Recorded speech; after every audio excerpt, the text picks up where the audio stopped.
Suppose a model gets some fact right, say it knows the capital of a country, and you want to know which part of it actually did the work. Was it a particular layer? A single attention head? A specific position in the prompt?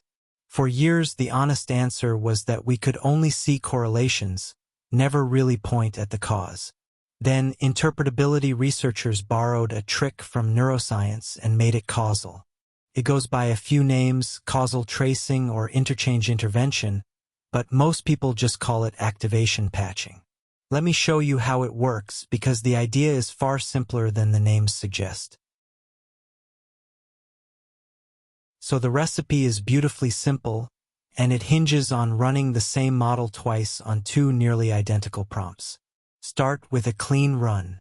You feed the model a prompt where it gets the right answer, and as it computes, you quietly record its internal activations at every location, saving them for later.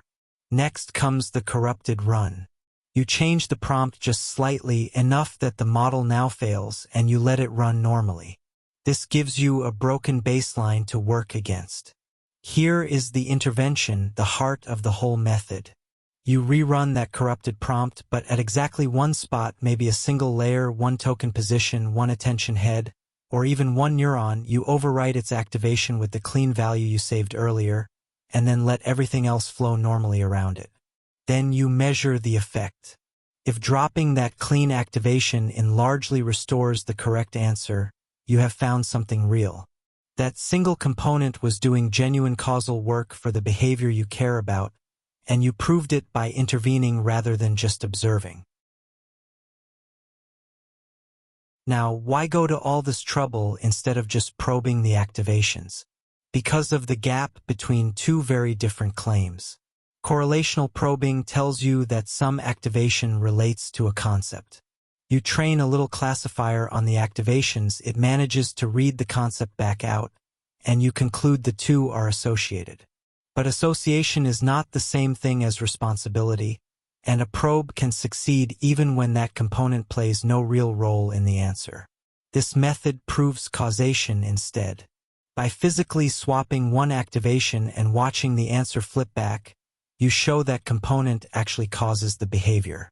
That is the leap from what merely correlates to what genuinely matters.